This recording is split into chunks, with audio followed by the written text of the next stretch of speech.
अच्छा, अभी कॉलेज वालों ने आपके बारे में कुछ ज्यादा दिन सोच लिए हैं। नॉर्मली ईद तो इलाकों में 3 दिन होती है और उन्होंने 4 दिन सोच लिए हैं, यानी ईद से पहले दिन आपको एक छुट्टी दे रहे हैं और ईद इन 3 दिनों में है। तो लेकिन ऑब्वियसली फिर हम कुछ ऐसा करेंगे कि 5 को शाम को एक और लेक्चर अपलोड आपके लिए कर देंगे, क्योंकि मैं तो 6 भी ऑन करना है। तो टेक्स्ट की क्लास के एतबार से समझ लें आपको 3 दिन बस लेक्चर नहीं मिलेगा, और इसका भी मुझे रिग्रेट रहेगा कि सैटरडे और मंडे को लेक्चर नहीं हुआ। अच्छा, चैप्टर नंबर हमारा अब जिन्होंने करना है सीए करें, जिन्होंने नहीं करना उनको जाने दें, जिन्होंने बातें करनी उनको बातें करने दें। जिसने पढ़ना था वो साथ साथ पढ़ा था, जिन्हें पढ़ना था वो साथ साथ पढ़ा था, और जिस बता दिया गया था कि आने वाले चैप्टर्स पिछले चैप्टर्स को रिवाइज करने का टाइम नहीं देंगे। अच्छा, अब मुझे ये बता दें कि अदर सोर्स के चैप्टर में आए।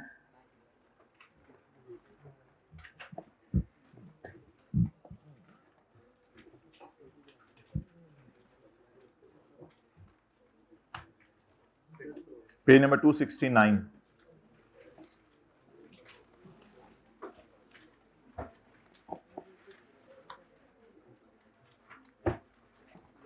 अच्छा, पेज 271 पे एक डायग्राम बनाएं। पेज 271, ये कैपिटल गेन है। ये कौन सा है? आंसर नंबर 3 अदर सोर्स के चैप्टर में, पेज नंबर अदर सोर्स के चैप्टर का आखिरी सफा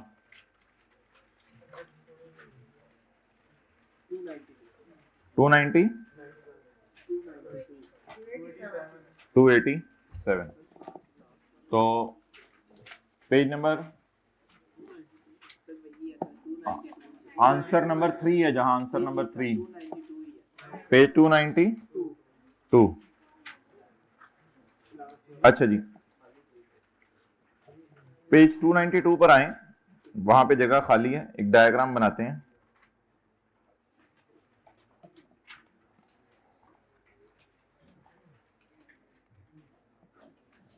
अच्छा, माजरत भाई, टर्म टेस्ट में 2 सवालों में ये एडजस्टमेंट डिस्कस हुई है, तो समझ लें आधा आधा नंबर आपका कट जाएगा इस वजह से, माजरत। तो ये चीज अब पूरी क्लास में डिस्कस करने वाली थी, इसलिए इसको डिस्कस कर लेते हैं। हमने एक सिनेरियो पढ़ा था इनहेरिटेंस वाला।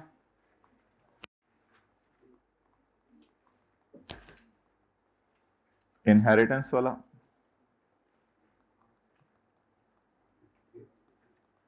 Gift from relative, gift not from relative.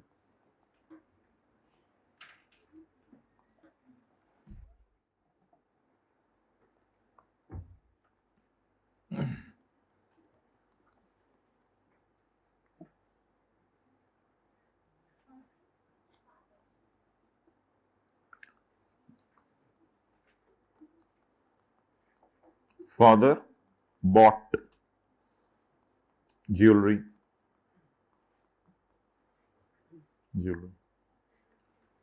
2021 में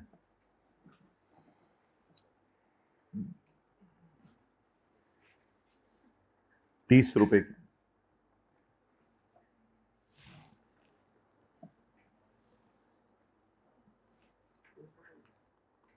Son received in inheritance slash gift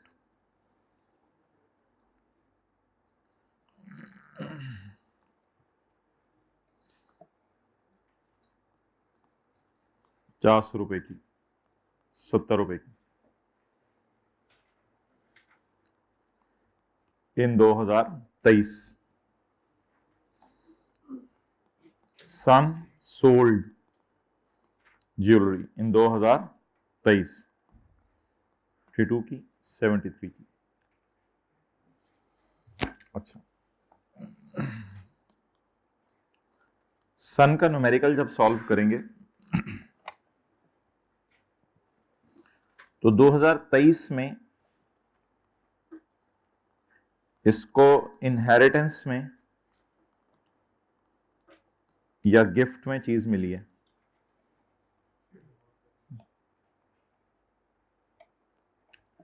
मुझे बताएं, इनहेरिटेंस में चीज का मिलना तो इनकम में नहीं जाता, तो अदर सोर्स में तो कुछ नहीं जाएगा। लेकिन कैपिटल गेन में consideration minus time time time time time time time time time time minus 30, ये याद है आपको? तो थोड़ा बोलो बोलो। तो इनकम फ्रॉम अदर सोर्स में कुछ नहीं जाएगा, 2023 में इनहेरिटेंस में मिला कुछ नहीं जाएगा, लेकिन कैपिटल गेन में जाएगा। कितना बोले? 52 माइनस 22, ये कॉन्सेप्ट आपको दिया हुआ है। अच्छा, अब फर्ज कर लें फादर ही हैं, उनसे रिलेटिव है फादर, इसलिए उनसे क्या मिला? गिफ्ट। फादर ने अपने लिए कितने की खरीदी थी? जब बेटे को गिफ्ट दिया तब कितने की थी? और बेटे ने उसी साल कितने की बेच दी? आपको पता है कि जब सन का न्यूमेरिकल सॉल्व होगा तो अदर सोर्स में कुछ भी नहीं जाएगा, क्योंकि गिफ्ट रिलेटिव से मिला है। तो अदर सोर्स में कुछ भी नहीं जाएगा क्योंकि गिफ्ट किससे मिला है? रिलेटिव से मिला है। और कैपिटल गेन में कुछ भी नहीं है। यार इन लोगों को छोड़ें, आप लोग अपना बताएं। 73 माइनस बोलें 33, डन। तो समझ आ गई बात? अब्बू ने अपने लिए कितने का लिया था?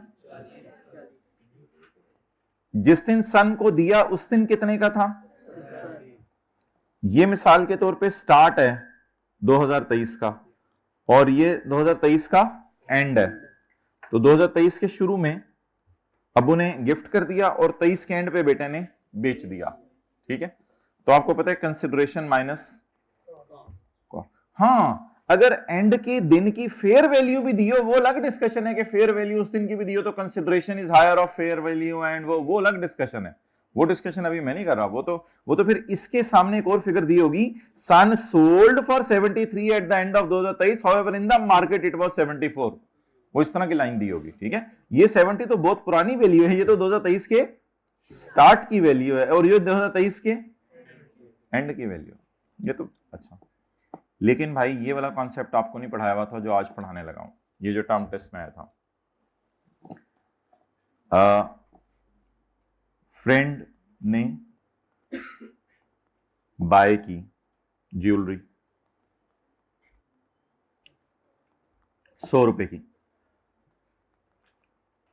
गिफ्टेड टू यू, आपको गिफ्ट कर दी, गिफ्टेड टू सरासिफ, सरासिफ को गिफ्ट कर दी, सरासिफ के फ्रेंड ने। उस दिन 102 की थी at start of 2023, at start of 2023। आ जाओ, सरासिफ ने सोल्ड कर दी एंड ऑफ 2023 107 रुपए की, सरासिफ ने सोल्ड कर दी। अब जब 2023 का न्यूमेरिकल सॉल्व होगा तो भाई आपको पता है कि अदर सोर्स में 102 जाएगा। वजह बता दें क्यों जाएगा?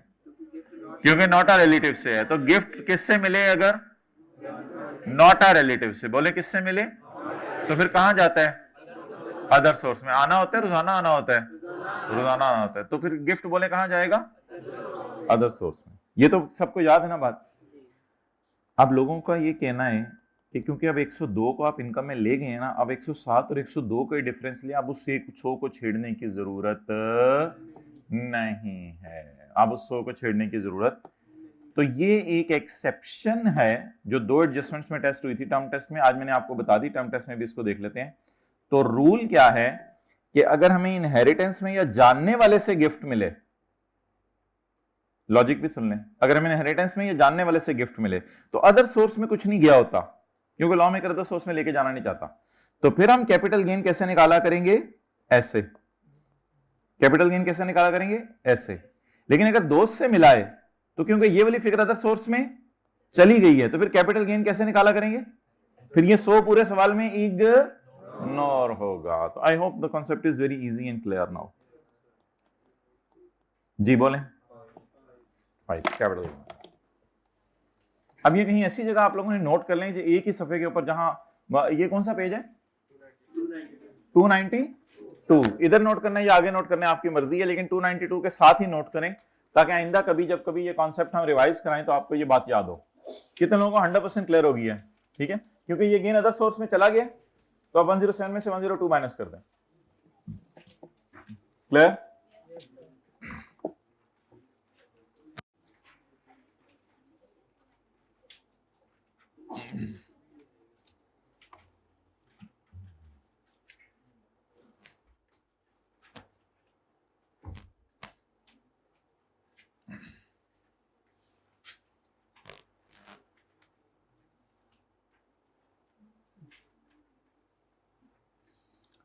नहीं, टोटल लेक्चर में पूछ रहा हूँ एंड तक, आखिरी क्लास तक।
चलें जी।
ओके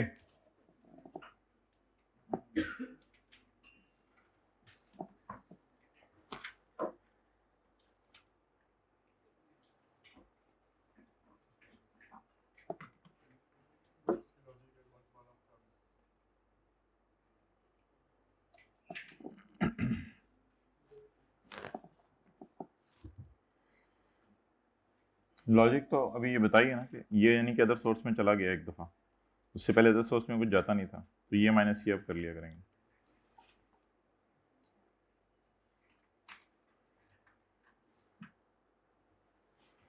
अच्छा जी, अब ये सवाल सॉल्व करते हैं।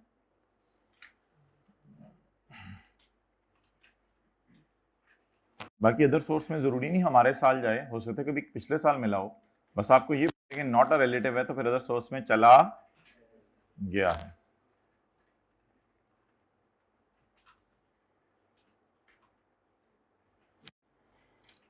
जी, पेज नंबर 269 269 नहीं, और ये पेज पता नहीं कौन से आपकी बुक में। 290।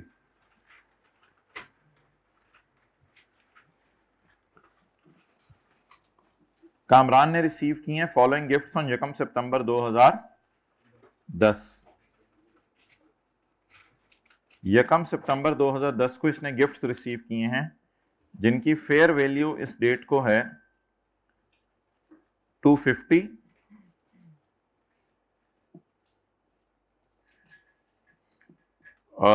ये इसने ज्वेलरी रिसीव की है गिफ्ट फ्रॉम फ्रेंड, और painting from sister.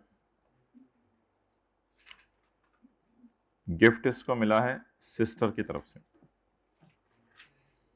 Fair value कितनी है इस दिन? 300। Bought by friend, bought by friend, ये तो फेयर वैल्यू हो गई ना। Cost in the hands of friend, friend बताएं 210 और 285। ही सोल्ड बोथ ऑन 31 मार्च 11। इसने दोनों चीजें 31 मार्च 11 को बेच दी हैं। 31 मार्च 11 को बेच दी हैं। कितने की? 290 और 310। नोट करें। अब सवाल सॉल्व करना शुरू करते हैं। 1 मिनट सारे ये बता दें, फ्रेंड ने अपने लिए कितने का खरीदा था? कब? नहीं बताया हुआ, नहीं बताया हुआ, नहीं बताया हुआ। फ्रेंड ने अपने लिए कितने का खरीदा था? इधर देखें, इधर देखें। सितंबर 2010 में जब मुझे दिया फ्रेंड ने, तब कितने का हो गया था? और मैंने सितंबर, अक्टूबर, नवंबर, दिसंबर, जनवरी, फरवरी, मार्च 6-7 महीने वेट करके कितने का बेचा? सिस्टर ने अपने लिए कितने का लिया था? मुझे जब 2010 में दिया तो कितने का था? मैंने सितंबर, अक्टूबर, नवंबर, दिसंबर, जनवरी, फरवरी, मार्च 6 महीने रख के जब बेचा तब कितने का था? 310 का। अब आप लोग सॉल्व तो खुद ही कर दें। अब दो न्यूमेरिकल नहीं सॉल्व करने, एक ही न्यूमेरिकल है, यानी मिस्टर कामरान। अदर सोर्स निकालें और कैपिटल गेन निकालें।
अच्छा जी, अदर सोर्स पकड़ते हैं। ये अच्छा, ये दोनों इनकम्स हमारे साल की हैं, बताएं क्यों? बोले मिला भी हमारे साल और बेचा भी मिला। अच्छा, मिला कहां जाता है? मिला अदर सोर्स में जाएगा, नहीं जाएगा वो अलग डिस्कशन है। और बिका कहां जाता है? कैपिटल गेन में। मिला अदर सोर्स, बिका। बस ये जाते जाते आप लोगों ने बस में ऊंची ऊंची जो है ना, रास्ते में, रिक्शे में ऊंची ऊंची, मोटरसाइकिल पे ऊंची ऊंची, क्रीम बाइक पे ऊंची ऊंची पढ़ना है। मिला अदर सोर्स, बिका कैपिटल गेन, मिला अदर सोर्स, बिका कैपिटल गेन। क्या मिला? ज्यूल। क्या मिला? ज्वेलरी। किससे? फ्रेंड से। डाल दूं? 250 चला गया कहां? इसका गेन साथ ही निकाल लें। ज्वेलरी मिली, मिली, बिकी, कंसिडरेशन माइनस कॉस्ट,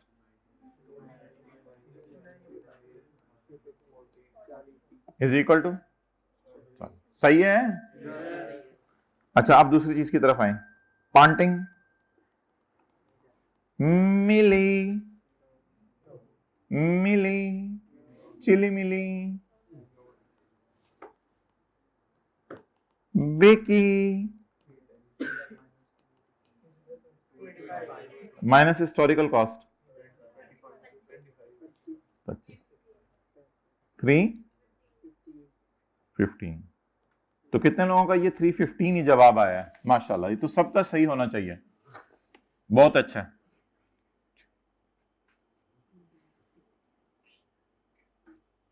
मिली बिकी, मिली बिकी, मिली बिकी, मिली अदर सोर्स, बिकी कैपिटल गेन, मिली बिकी, मिली बिकी, मिली बिकी, मिली अदर सोर्स, बिकी कैपिटल, मिली बी, मिली, मिली बिकी, मिली बिकी, मिली बिकी। ओके नहीं, ये बोंगी में बिकी मिली, बिकी मिली कैसे होता है? नहीं पहले मिली बिकी,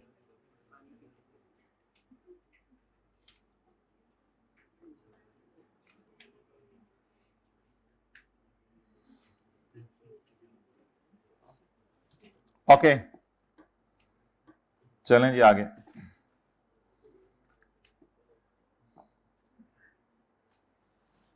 अब इस बुनियाद पे टर्म टेस्ट का क्वेश्चन अगर डिस्कस करना है तो कर लेते हैं।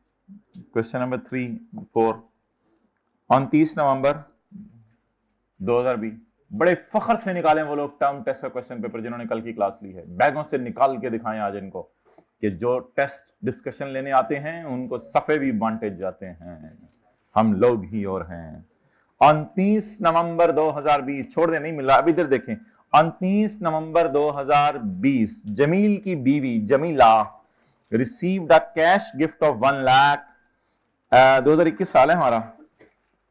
कैश गिफ्ट, कैश गिफ्ट का तो ये सेक्शन है, अभी जो हम डिस्कशन करते हैं वो तो कैश गिफ्ट की थी नहीं, वो मिली बिकी तो इन काइंड वाली चीज हो सकती है ना, कैश तो नहीं मिला बिका हो सकता, मिली बिकी तो इन काइंड चीज हो सकती है। तो ये पुराना रूल बता दें, कैश गिफ्ट मिल गया 1 लाख रुपए का, इसका क्या करना है भाई? कैश में गिफ्ट चाहे आपके पास एनटीएन है या नहीं है, कैश में नहीं दे सकते गिफ्ट। गिफ्ट किससे देना है? अगर एनटीएन है तो क्रॉस चेक से, और अगर एनटीएन नहीं है तो क्रॉस चेक या बैंकिंग चैनल। ये हम आपको रिवीजन करा रहे हैं, आपने कहीं पे रिवीजन करनी है। अच्छा अच्छा अच्छा अच्छा ठीक है, अगर एनटीएन है तो क्रॉस चेक या बैंकिंग चैनल से, और एनटीएन नहीं है तो ये है पेपर जिनका हो और ना हो उनमें फर्क। अच्छा जी, इनकम फ्रॉम अदर सोर्स, पैसा मिला, क्या मिला?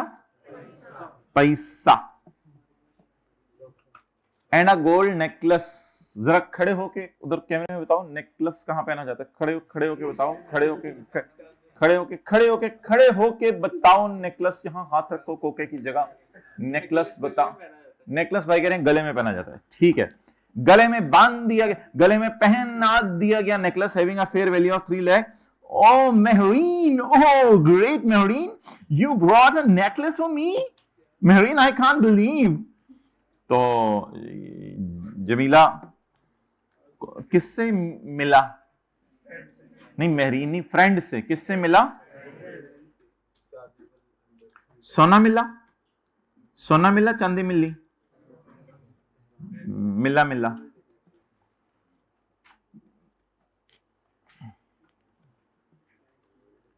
अच्छा 2017 में मेहरीन ने अपने लिए कितने की लिया था? 25।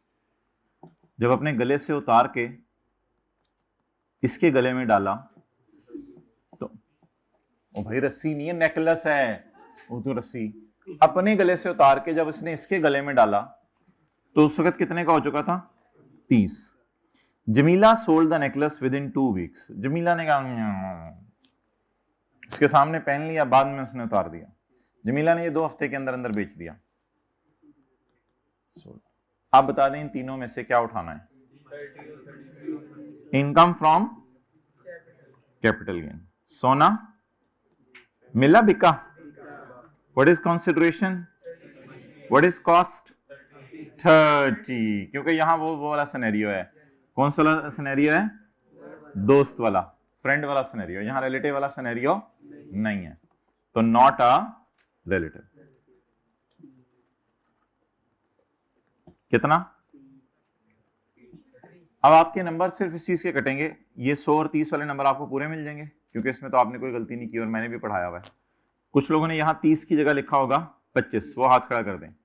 उन के नंबर जो है वो ऑब्वियस कटेंगे, क्योंकि ये बात मैंने पढ़ाई नहीं हुई थी। ठीक है, कितने लोगों ने इधर 30 ही किया है?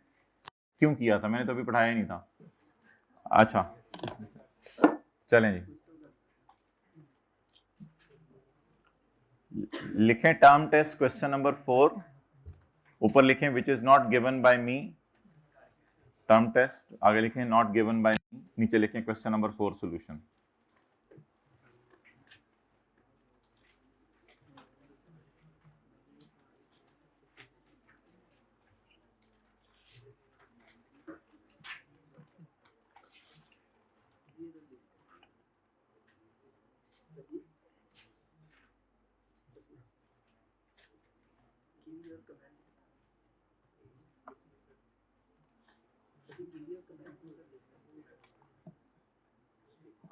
हाँ ये तो कमेंट करके आने हैं, ऑब्वियसली कमेंट ही हुए होंगे, अल्लाह का शुक्र है सॉल्यूशन में सॉल्व नहीं हुआ होगा।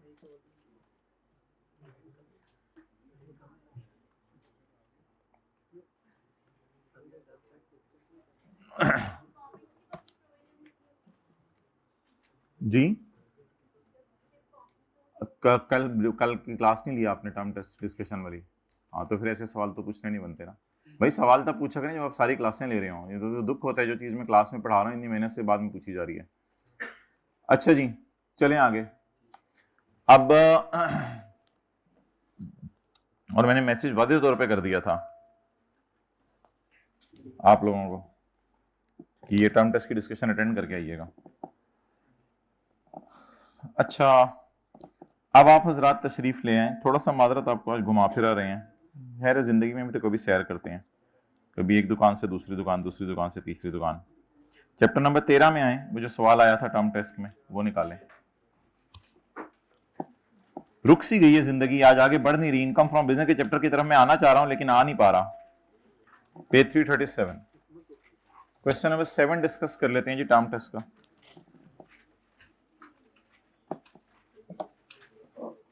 Mohsin has been working at, अच्छा माय डियर इस चैप्टर में पेज 337 नहीं है आपकी बुक में? पेज 337 हाँ बस ठीक है, ये वाला सवाल आया था ना टर्म टेस्ट में। अच्छा भाई फॉरेन इनकम आपको पता है 2 सूरतों में माफ होती है। फॉरेन इनकम, यार एक बात याद रखिएगा, फॉरेन सैलरी जो माफ करनी है ना वो अलग प्रोविजन है कि फॉरेन सैलरी कब माफ होगी। Foreign business capital gain property other source कब माफ होगी वो इधर अलग प्रोविजंस है, वो यहां पे अलग प्रोविजंस हैं 2। मैं आपको भी दिखाने लगा हूं फॉरेन सैलरी कब माफ होनी है। अब जरा अपने दिमाग का 15वां तबक भी आज रोशन करें, 14 तो हो चुके हैं तबक रोशन। व्हाट्सएप खुला हुआ है, नजर आ रहा है? कुछ नहीं नजर आ रहा? अस्तगफिरुल्लाह, शर्म भी नहीं आती गौर से देखते हुए।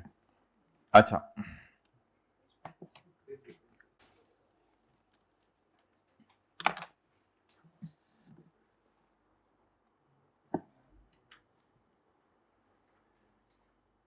चैप्टर नंबर कौन सा है? नहीं वो सैलरी वाला कौन सा था? 7।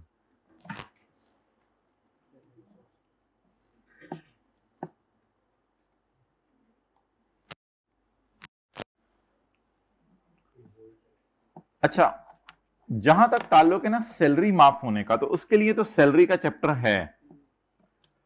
फॉरेन सैलरी तब माफ होती है जब दोनों में से कोई एक बात हो। पहली बात, या तो आप बाहर के मुल्क में टैक्स पे कराएं।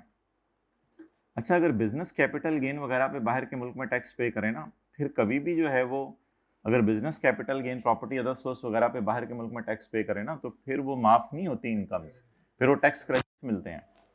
लेकिन सैलरी का चैप्टर इतना खुले दिल का है कि कहते हैं कोई बंदा अगर फॉरेन सैलरी पे फॉरेन कंट्री में टैक्स पे कर आता है तो उसकी फॉरेन सैलरी ही सिरे से माफ कर दी जाएगी, उसकी फॉरेन सैलरी ही सिरे से माफ कर दी जाएगी, इनकम में ऐड ही नहीं होगी। लेकिन हम ऐड करके लेस तो करते हैं फॉर प्रेजेंटेशन पर्पस।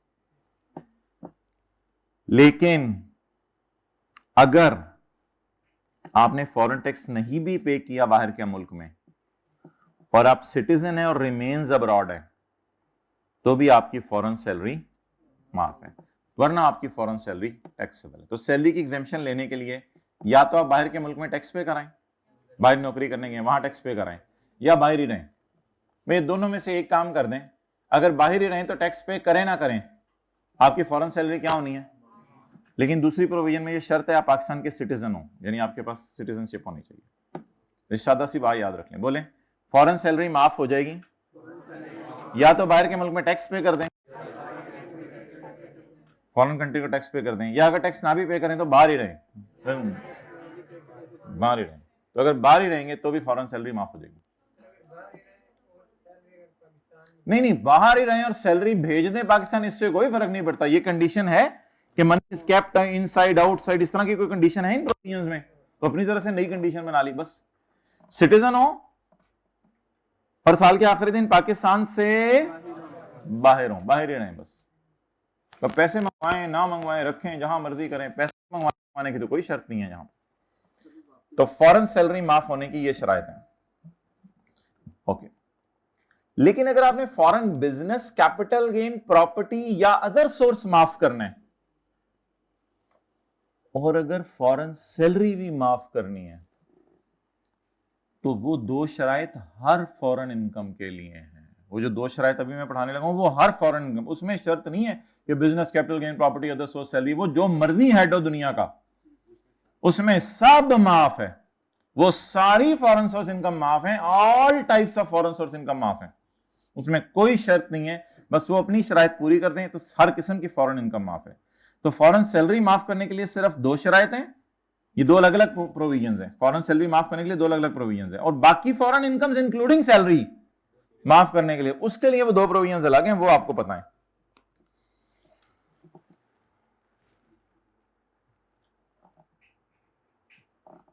वो ये हैं कि जो बंदा मुसलसल 4 साल से क्या है, नॉन रेजिडेंट, तो जिस साल आके रेजिडेंट बना उस साल और उससे अगला 1 साल क्या माफ होगी, इसकी फौरन सारी इनकम्स माफ होगी, चाहे सैलरी है, बिजनेस है, कैपिटल गेन है, प्रॉपर्टी, अदर सोर्स है, जो मर्जी इनकम है, फाइनल टैक्स रेजिम वाली है, सेपरेट ब्लॉक वाली, जो मर्जी इसकी इनकम है, सब माफ, सब माफ। बस अब साबित कर दो कि 4 साल से क्या हो। तो जो बंदा 4 साल से नॉन रेजिडेंट है, जिस साल पाकिस्तान आके रेजिडेंट बना उस साल और उससे अगला, इसकी सारी फॉरेन इनकम्स क्या है, माफ है। और जो बंदा पाकिस्तान में 3 साल से कम के लिए आया है और पाकिस्तान में नौकरी करने आया है, तो इसकी बाहर की इनकम्स माफ कर दें, क्योंकि 2-3 साल के लिए पाकिस्तान में आया है, इसकी बाहर की इनकम्स माफ कर दें अगर वो बाहर की इनकम्स को बाहर ही रखे। अब सारी प्रोविजंस में ये एक ऐसी वाहिद प्रोविजन है जो ये शर्त लगाती है कि पैसा पाकिस्तान नहीं मंगवाना। इसके अलावा जो बाकी 3 प्रोविजंस पढ़ाई उनमें कहीं ये शर्त नहीं है कि पैसा पाकिस्तान नहीं मंगवाना। ओके, चैप्टर 13 के आखिरी सफे पे आए।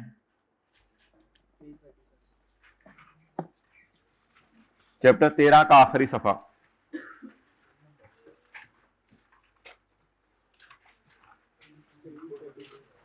ये सफा मिल गया, पेज 341 से अगला।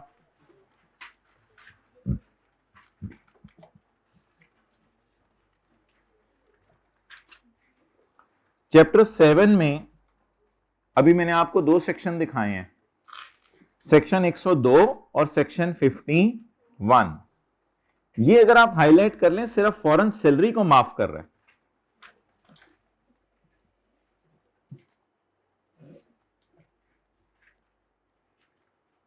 फॉरेन सैलरी माफ होगी या तो आप बोलें जल्दी, फॉरेन कंट्री में टैक्स पे कर दें, या आप सिटीजन हैं और तो आपकी फॉरेन सैलरी न्यूमेरिकल में सिरे से एग्रीकल्चर इनकम जैसे माफ होती है। माफ, लेकिन माफ का मतलब ये नहीं कि इग्नोर करना है, ऐड करके लेस कर देना आपने। आगे चलें। ये दो प्रोविजंस हैं जो चैप्टर 13 में हमने पढ़ी हैं। ये देखें चैप्टर 13 में सेक्शन 51 और सेक्शन 50। कोई भी फॉरेन इनकम खाली सैलरी नहीं, कोई भी आपकी माफ है।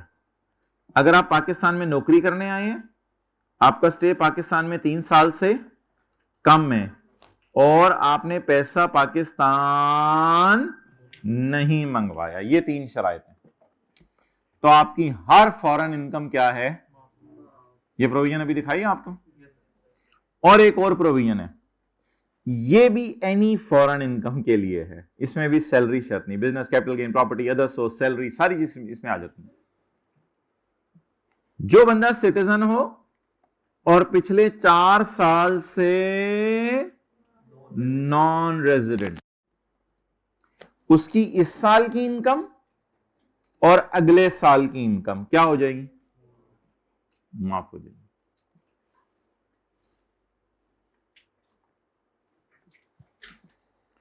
अच्छा, एक बात यहां लिख लें, ये तीनों बंदे ना रेजिडेंट है। एक मिनट पहले बात सुनो, ये तीनों बंदे रेजिडेंट है। नॉन रेजिडेंट की फॉरेन सोर्स इनकम्स तो चैप्टर 4 ने ही माफ कर दी थी। नॉन रेजिडेंट की फॉरेन सोर्स इनकम आप जरा शुरू वाली क्लासें ले, चौथा 5वां लेक्चर यूट्यूब पे पढ़ा होगा। नॉन रेजिडेंट की फॉरेन सोर्स इनकम तो हम वैसे ही नहीं देखते यार। एक लारा बंदा है पाकिस्तान में 10 दिन के लिए आया, उसकी फॉरेन इनकम हम क्यों देखें? हम क्यों देखें? हमें कोई कंसर्न ही नहीं। डोनाल्ड ट्रंप जो है पाकिस्तान में 5 दिन के लिए आया, उसकी फॉरेन इनकम हम क्यों देखें? हमें क्या कंसर्न है? कोई क्रिकेट का प्लेयर पाकिस्तान में 100 दिन के लिए आया, उसकी क्यों फॉरेन इनकम हम देखें? तो मेरे भाई एक बात तो याद रख लीजिएगा, नॉन रेजिडेंट की फॉरेन इनकम्स तो चैप्टर नंबर 4 में ही माफ हो गई थी। किसी को याद है ये बात? तो ये जो बेनिफिट्स मिल रहे हैं ये नॉन रेजिडेंट्स को मिल रहे हैं। नहीं, नॉन रेजिडेंट के वाले में तो सोचना भी नहीं चाहिए कि उसकी फॉरेन इनकम पे टैक्स लगाएं। तो किसकी फॉरेन इनकम माफ किया करेंगे? नॉन रेजिडेंट की तो है ही है माफ चैप्टर 4 की रोशनी में। लेकिन चैप्टर 7 आगे बढ़ा और चैप्टर 13 आगे बढ़ा, उसने कहा रेजिडेंट की भी माफ करा लो ये शराइत पूरी करके। चैप्टर मैं उठने लगा, मैं चैप्टर 4 कहते हैं कि नॉन रेजिडेंट को तो छेड़ो ही ना, नॉन रेजिडेंट की फॉरेन इनकम वैसे ही माफ कर दो। मैं चैप्टर 4 कहते हैं नॉन रेजिडेंट की तो फॉरेन इनकम वैसे ही माफ कर दो, लेकिन जो रेजिडेंट है अगर उसकी फॉरेन इनकम माफ करानी है तो चैप्टर 4 कुछ नहीं कहता। फिर चैप्टर 3 आगे बढ़ेगा, वो कहेगा अगर तो वो सैलरी कमा रहे हैं तो ये देख लो, और अगर और कोई इनकम कमा रहे हैं तो ये देख लो। तो ये रेजिडेंट वाली बात लिख लें। पानी लाओ यार, पानी लाओ भाई, पानी लाओ।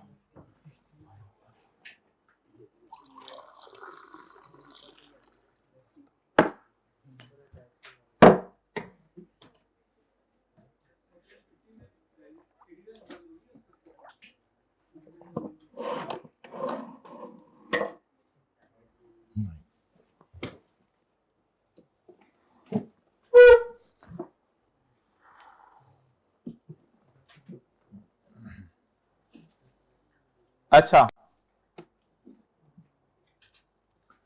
भाई, अगर अब इनमें से कोई प्रोविजन नहीं भी लगती ना, अब इन सब में से अगर कोई प्रोविजन नहीं लगती तो फिर सुन लें, फिर फॉरेन इनकम रेजिडेंट की माफ नहीं होगी। अगर इन सारी नीचे वाली प्रोविजन में से कोई प्रोविजन नहीं लग रही तो फिर रेजिडेंट की फॉरेन इनकम माफ नहीं होगी। फिर हमने बात की थी चैप्टर 4 के अंदर, सरासिफ का पेट्रोल पंप है जर्मनी में, सरासिफ रेजिडेंट है जर्मनी में, इनका पेट्रोल पंप है ना, तो सरासिफ 4 साल से नॉन रेजिडेंट है और ना सरासिफ पाकिस्तान में नौकरी करने आए हुए हैं 3 साल के लिए। सरासिफ तो पता नहीं 30 साल से रह रहे हैं पाकिस्तान में। तो ऐसी भी कोई बात, तो सरासिफ को नहीं छोड़ना, वो तो रेजिडेंट है, इनकी फॉरेन इनकम्स टैक्सेबल है। एक सवाल हमने किया था capital gain China business Ethiopia, उसमें हमने रेजिडेंट की फॉरेन इनकम्स पे टैक्स लगाया था। हाँ, एंड पे फॉरेन टैक्स क्रेडिट दे दिया करें, उसकी इजाजत है। ये चैप्टर नंबर हमने 6 में पढ़ा था, ये चैप्टर नंबर 6 में पढ़ा था कि फॉरेन टैक्स क्रेडिट दे दिया करें। आज हमारे पूरे सिलेबस में फॉरेन इनकम्स की कहानी खत्म हुई। ये थी फॉरेन इनकम्स की कहानी।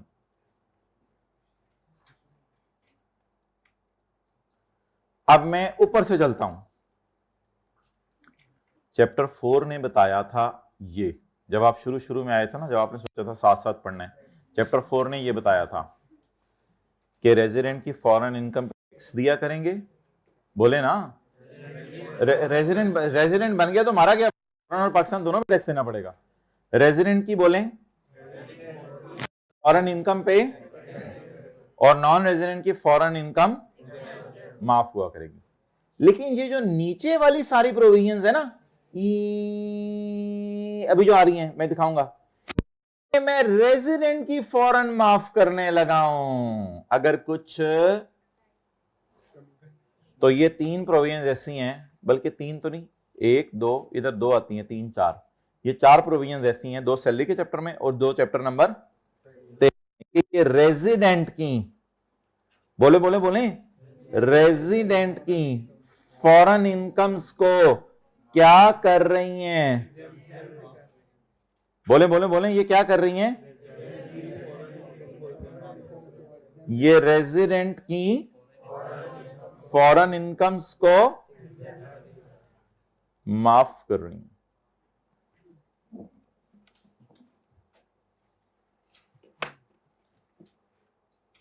लेकिन एक बात याद रखिएगा यार, नॉन रेजिडेंट की फॉरेन इनकम्स तो इन एनी केस माफ है। मसला सिर्फ किसका है?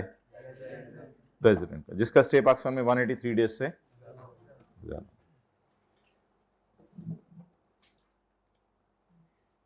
डन।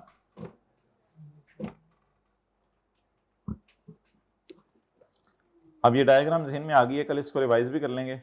आइंदा जब न्यूमेरिकल आया करेगा चैप्टर 18 का, तो जब भी फॉरेन इनकम आया करे, आज के बाद जब भी स्पेन का, जर्मनी का, इंग्लैंड का, होलैंड का, पोलैंड का, जो मर्जी नाम आए, आप ये सफा खोल लिया करें, पूरी गारंटी से कह रहा हूं, ये सफा खोल लिया करें, बस यहां से आपको पता चल जाया करेगा इस इनकम पे टैक्स लगाना है या इसको माफ करना है। तो इसका भी एक आसान हल है कि ये वाली बेनिफिट्स याद कर लें, बाकी चीजों पे आपने क्या देना है? टैक्स देना है। लेकिन ऑब्वियसली नॉन रेजिडेंट की फॉरेन इनकम क्या है? माफ।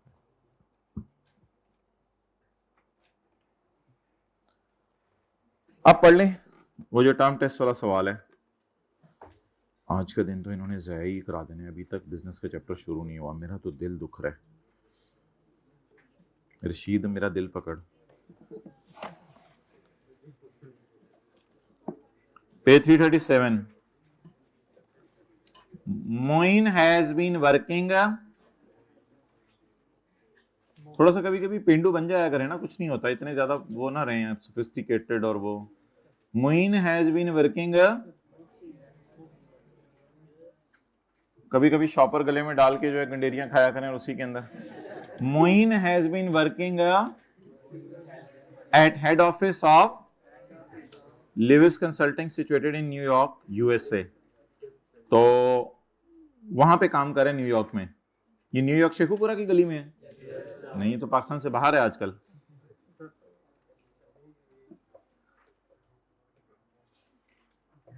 ऑन यकम जनवरी 2008, ये बनता है टैक्स ईयर 2018 समझ लें, 18, क्योंकि 2019 में सवाल आया ना, तो इससे मुराद यानी 2018 होगा। टैक्स ईयर 2018, 30 जून 18 वाला। ऑन यकम जनवरी 2018 उन्होंने एक शाख खोली है पाकिस्तान में, और लोग चीजें भेजते हैं, उन्होंने बंदा भेज दिया, and sent Moin for 2 years as country manager. इसको पाकिस्तान का मैनेजर बना के भेज दिया है for looking after the Pakistan में जो ऑपरेशन हो रहा है वो कंपनी का, मुल्की ऑपरेशन नहीं, तो कंपनी के जो ऑपरेशन हो रहे हैं उसके लिए मोइन को भेज दिया।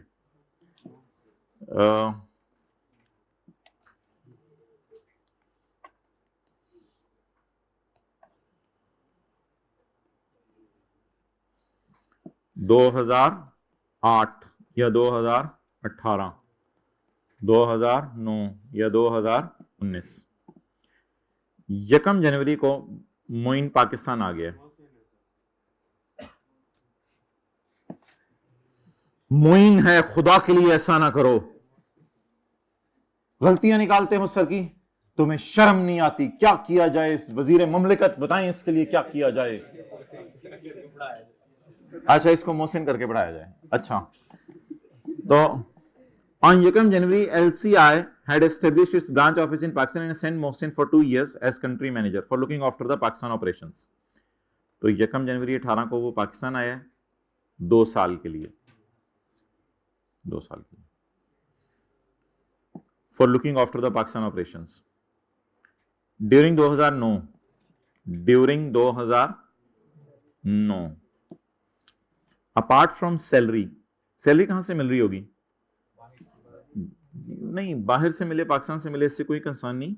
ये सैलरी पाकिस्तान सोर्स है, क्योंकि मैंने आपको बताया था जो बंदा नौकरी पाकिस्तान में कर रहा है उसकी सैलरी तो पाकिस्तान सोर्स है। पाकिस्तान की ऑपरेशंस देख रहे हैं ना, तो पाकिस्तान की ऑपरेशंस पाकिस्तान में आके देख रहे थे, तो पाकिस्तान की सैलरी है, पाकिस्तान में नौकर है, आजकल तो पाकिस्तान भेज दिया गया, तो ये पाकिस्तान सोर्स सैलरी कमा रहा है। सवाल की रिक्वायरमेंट है दूसरी वाली, discuss the taxability of foreign income for 2009। सिर्फ फॉरेन इनकम के ऊपर डिस्कशन करनी है, पाकिस्तान से इनकम पे डिस्कशन ही नहीं करनी। Foreign incomes, Mohsin earned the following amounts apart from Pakistan salary. Pakistan से तनख्वाह लेने के अलावा इसने ये 2 अमाउंट्स और कमाई हैं। 15 दिसंबर 2008, ये तो 30 जून 2018 है ना, 15 दिसंबर 2018 बनता है यहां पे, ये 15 दिसंबर 2018 को ही conducted a seminar in USA for $18,000। उसकी रिक्वेस्ट पे इवेंट मैनेजर ने पैसे ट्रांसफर कर दिए हैं उसके जाती बैंक अकाउंट में इस्लामाबाद में 10 जनवरी 2009 को 19 को यहां पे। फिर ऑन 31 मई 2019 यहां पे, क्योंकि ये 30 जून है ना, तो ऑन 31 मई 2019 उसने बिजनेस एक एस्टेब्लिश किया यूएसए में, जिसका 40% पैसा वो पाकिस्तान ले आया है। अब मुझे बताएं, क्या मैं ये कह सकता हूं कि इस पे वो वाली प्रोविजन लगेगी कि जो बंदा पाकिस्तान में एम्प्लॉयमेंट के लिए आया है और 3 साल से कम है, एग्री करते हैं? ये पाकिस्तान में क्या करने आया है? नौकरी करने आया। कंट्री मैनेजर है ना, या कारोबार अपना चलाने आया?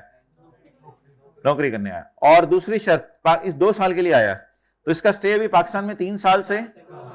तो जो बंदा पाकिस्तान में 3 साल से कम के लिए भी मौजूद हो और नौकरी करने आया हो, एक और शर्त पूरी कर दे तो इसकी फॉरेन इनकम माफ है। वो शर्त यह है कि पैसे पाकिस्तान में ना लाए।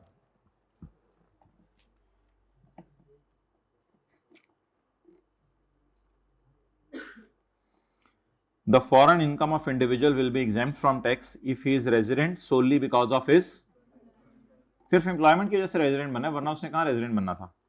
And he is present in Pakistan for a period not exceeding, Pakistan में 3 साल से कम है। However, under following foreign income will be chargeable to tax, उसको टैक्स देना पड़ जाएगा अगर वो पाकिस्तान में पैसे ले आता है। अब वो बताएं पाकिस्तान में पैसे लाया या नहीं लाया? पाकिस्तान में पैसे लाया, थोड़े से, और थोड़े से नहीं लाया।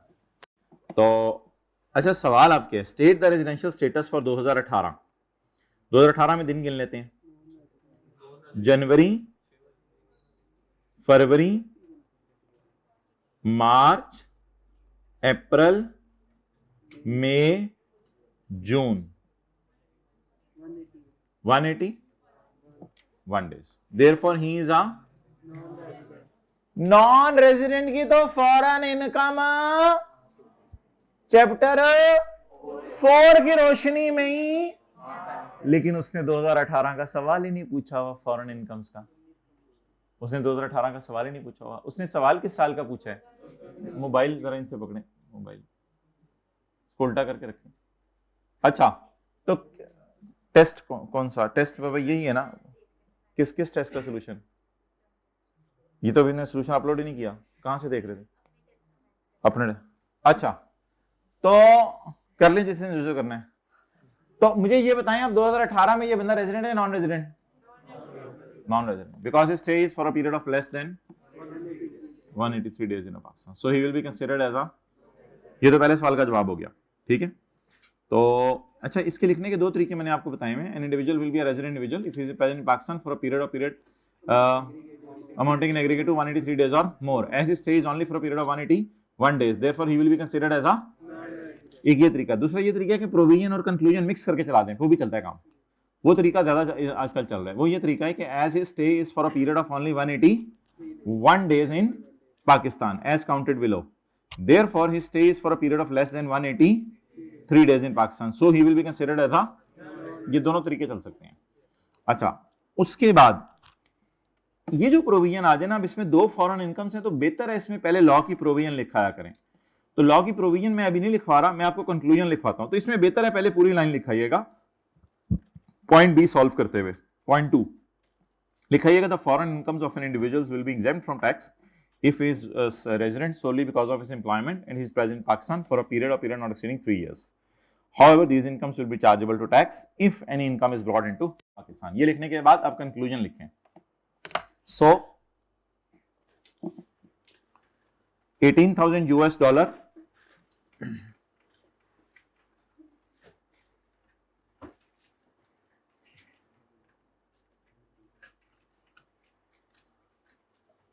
So $18,000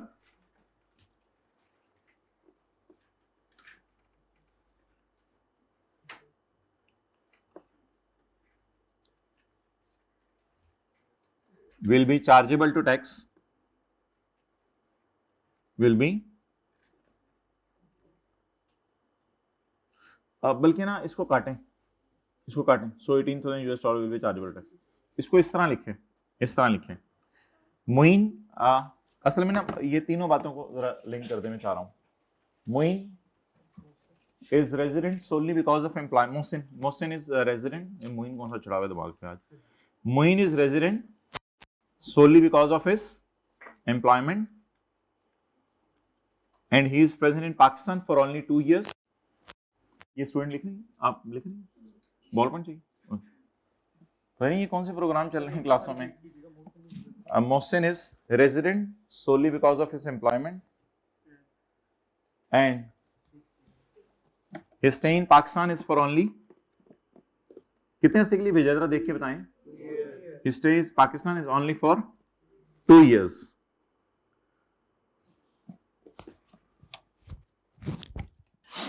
But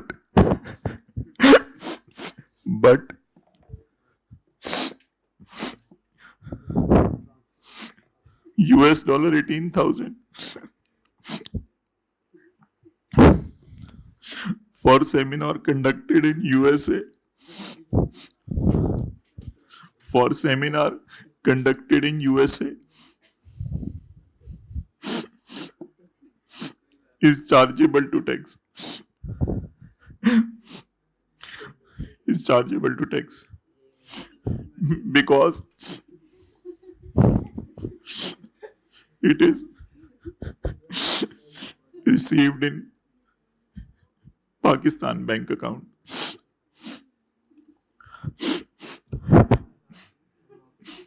Because it is received in Pakistan bank account. However, as far as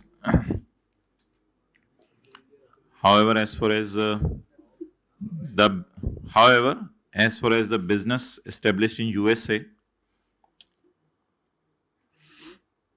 as far as the business established in USA, 40% is chargeable to tax. 40% is chargeable to tax because it is brought into Pakistan. Because it is brought into Pakistan. However, 60% will be exempt. ये hybrid में लिखना है, rest करने के लिए नहीं, मैंने कहा चौथी रो में जल्दी साथ साथ लिखना है। However, 60% is chargeable to tax because is exempt because बोले हैं because it is not brought into Pakistan.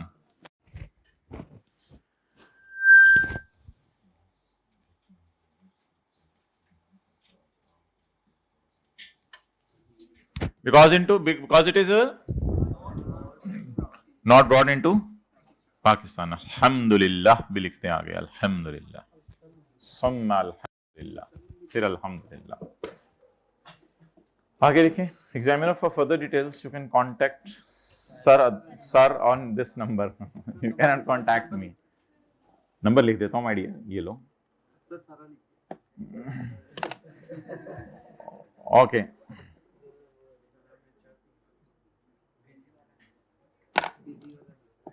अच्छा जी, आगे चले मेरे जी।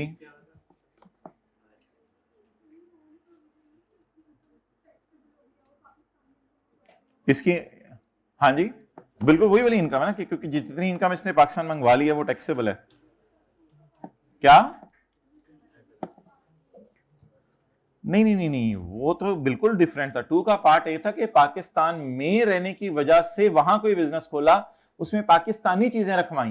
यहां तो कहीं नहीं लिखा हुआ पाकिस्तानी चीजें रखवाई, तो यूएसए वाली चीजें ही उसने रखवाई है वहां। उसमें तो ये लिखा होगा कि पाकिस्तान से कोई मैंगो खरीदे, ऑरेंजेस खरीदे, पाकिस्तान से कोई पंखे खरीदे और बाहर के मुल्क में रखवाए। उसमें तो मैंने ये लिखवाया था। सही है, याद आ रहा है 2 का है क्या था? ये 10 ही होना चौथी रो में हाइब्रिड में। बिल्कुल क्लास चल रही है, 10 होने का मतलब है बैठे बैठे रिलैक्स होने लग जाए। और क्या क्या वादे किए थे आपसे कि कल की क्लास में देखेंगे, निकालें जरा। हाँ, क्या क्या छोड़े थे? अच्छा जी, क्वेश्चन नंबर 1 हो गया था, 2 हो गया था, 3 का देखते हैं, 4 हो गया था, 5 का बी कल करते हैं इंशाल्लाह। अब मेरा बहुत दिल नहीं चाह रहा, बस 5 का बी कल करते हैं। ये जरा रिवाइज करके आइएगा। क्या रिवाइज करके आइएगा 5 के बी के लिए? कौन सी? डीम्ड इनकम वाली, जरा रिवाइज करके आइएगा ना, ताकि जरा फिर ये हो जाए, वरना वही हालात होने हैं। अभी सारा रिवाइज कराना पड़ा था, बाकी तो सारा हो गया, अल्लाह का शुक्र है। क्वेश्चन 3 का कोई न्यूमेरिकल रह गया। बाकी क्वेश्चन 3 में आज इंशाल्लाह आपसे वादा रहा, जिंदगी रही, तो आज आपको मैं टर्म टेस्ट का सोल्यूशन भेज रहा हूं। इस सवाल में भी वही कॉन्सेप्ट था जो आज मैंने दिया है आपको। ये भी वही कॉन्सेप्ट था कि अब्बू ने शेयर गिफ्ट किए हैं और मैंने उनको आगे, तो इसमें तो अब्बू वाली कॉस्ट ही लेनी होती है ना, शायद आपको याद है। इसमें तो कोई मसला नहीं। फिर इसका मतलब है टर्म टेस्ट में बस एक ये छोटी सी डिस्कशन थी, अल्लाह का शुक्र है, इसमें तो वैसे ही अब्बू वाली कॉस्ट लेनी होती है। शेयर किसने गिफ्ट किए हैं और मैंने आगे उनको बेच दिया। बाकी तो फॉरेन करेंसी की सारी गेम थी, वो डिस्कस कर लेंगे आप लोग किसी दिन बुला के। अब मैं नॉर्मल क्लास में इसको डिस्कस नहीं कर सकता एडजस्टमेंट को, बहुत हमारा और बड़े काम करने हैं जिंदगी में। चलें जी, निकाल लें बिजनेस का चैप्टर, बहुत हो गई है। अच्छा, एक सवाल आपसे पूछता हूं, मिसाल के तौर पे एक सवाल आपसे पूछता हूं। ये एक सवाल है मिसाल के तौर पे, टर्म टेस्ट में आया था कि 1 जनवरी 2000 फलां को उसके यूएई बैंक अकाउंट में ट्रांसफर हुए हैं डिविडेंड फ्रॉम यूएई कंपनी। इस अमाउंट पे 10% टैक्स कटा हुआ है। पता नहीं बाहर के मुल्कों में डिविडेंड पे 10% टैक्स कटता होगा, तो उसके यूएई के अकाउंट में डिविडेंड ट्रांसफर हुए। अब जैसे यूएई नजर आया हमें, तो हमने यूएई नजर आते ही चैप्टर 13 खोल लिया। चैप्टर 13 खोल लिया।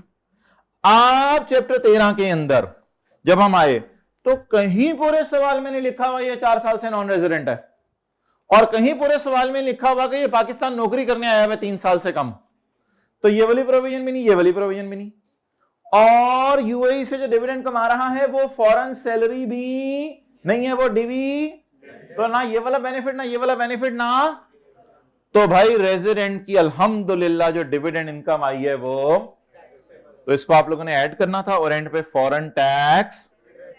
तो इंशाल्लाह आज के बाद आपको फॉरेन इनकम्स तंग करना बंद कर देंगी। आहिस्ता आहिस्ता जब रिवीजन शुरू हो जाएगी हमारी, तो फॉरेन इनकम्स तंग करना बंद कर देंगी।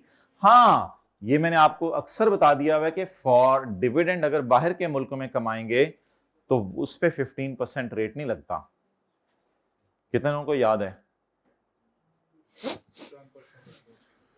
10% लगता है उस पे 10% लगता है उस पे। ये बाहर के मुल्क में हमें क्या पता क्या रेट है उसके ऊपर, बाहर के मुल्क में हमें क्या पता क्या रेट है उसके ऊपर, 10% लगता है उसके ऊपर। अब ये जी बोंगी 10% वाली बात कहां से आ गई? वो 10% तो किसके ऊपर था? 10% बताएं किसके ऊपर था? बोनस शेयर्स के ऊपर, डिविडेंड के ऊपर था 10%। और जान दे हाँ मेरे भाई, आप अपने से सवाल करें। मैं असल में इस पे गुस्से हो गया था कि, और ऊपर से ये कहते हैं कि ईद की छुट्टियां दें 15, ताकि जो मैं, अच्छा हाँ बोले my dear.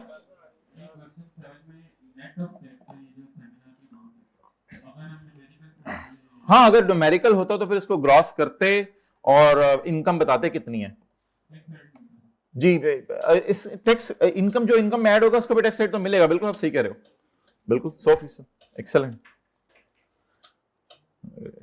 Excellent concepts given by, मैंने ये कहा नहीं आपका सवाल, सॉरी।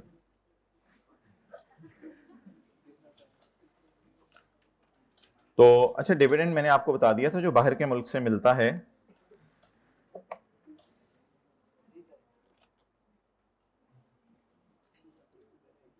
डिविडेंड जो बाहर के मुल्क से मिलता है वो मैंने आपको बता दिया था कि however dividend received from foreign income is chargeable under that income from, बाहर के मुल्क से जो डिविडेंड मिलेगा वो इनकम में जाएगा, नॉर्मल तरीके से जाएगा। वो फाइनल टैक्स रिजीम के रेट नहीं लगेंगे, उस पर टेबल 1 और 2 वाले रेट लगेंगे। वो तो बाहर के मुल्क ने 10% टैक्स काट लिया, उसका फॉरेन टैक्स क्रेडिट मिलेगा, इसका फॉरेन टैक्स क्रेडिट मिलेगा। आ जाए चैप्टर 8 में।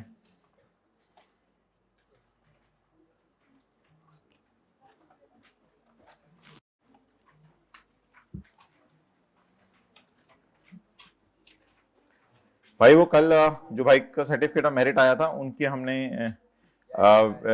जो इंटरव्यू अपलोड किया था, तो उसमें आप जो इरेलेवेंट बातें हैं वो इग्नोर कर सकते हैं। टेस्ट नहीं दिया आपने, ये कंक्लूजन निकाला था 2x पे लेते हैं, ये कंक्लूजन निकाला था। हर टेस्ट भी नहीं दिए थे भाई, ये बात याद है आपको, बाकी कोई नहीं याद।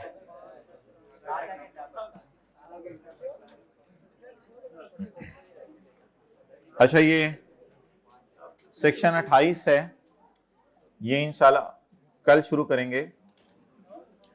अभी आप हजरात आ जाएं सेक्शन 75। सेक्शन 75 यार वो है,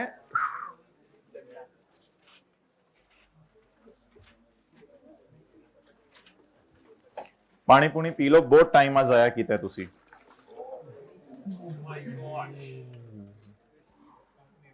जिन पे तकिया था वही पत्ते एयर देने लगे। आ रही है छड़ी?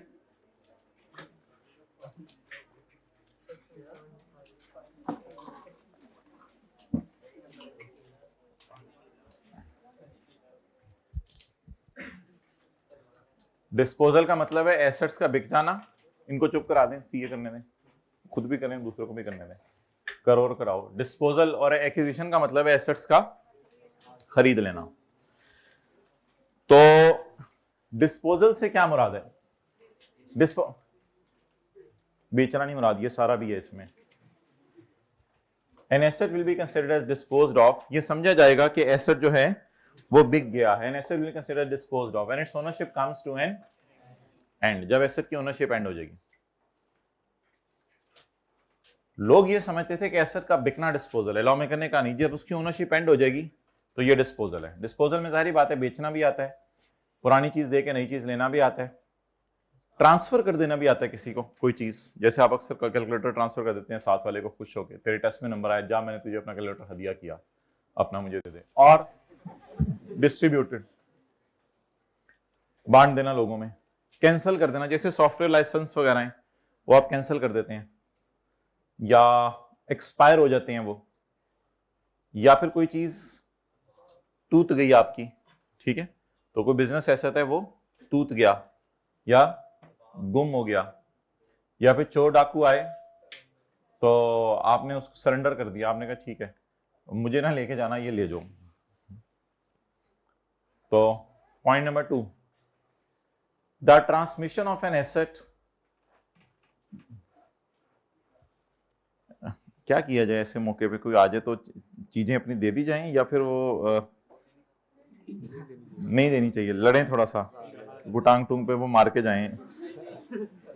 बताओ ना, ऐसे मौके पे तो समझ नहीं आती क्या करना है। चीजें दे देनी चाहिए या थोड़ा सा चीजों की परवाह नहीं करनी चाहिए, दे देनी चाहिए, नहीं देनी चाहिए, दे देनी चाहिए, दे देनी चाहिए, दे देनी, चीजें आनी जानी चीजें दे देनी चाहिए। तजर्बा करूंगा मैं आप पे। अच्छा, the transmission of an asset by, अगर नई चीज वो सुबह सुबह लेके आए हो 5 लाख की, वो दे देनी चाहिए। The transmission of an asset by succession और विल, तो वसीयत के तौर पे जब एसेट ट्रांसफर हो जाता है, इनहेरिटेंस में हमें मिलता है, तो वालिद साहब की नजर में वो डिस्पोजल है, वालिद साहब की नजर में वो डिस्पोजल है। Transmission of an asset by succession और विल, वसीयत वरासत, shall be considered disposal at the time of transmit हो गया, यानी ट्रांसफर हो गया आपको, वसीयत और वरासत।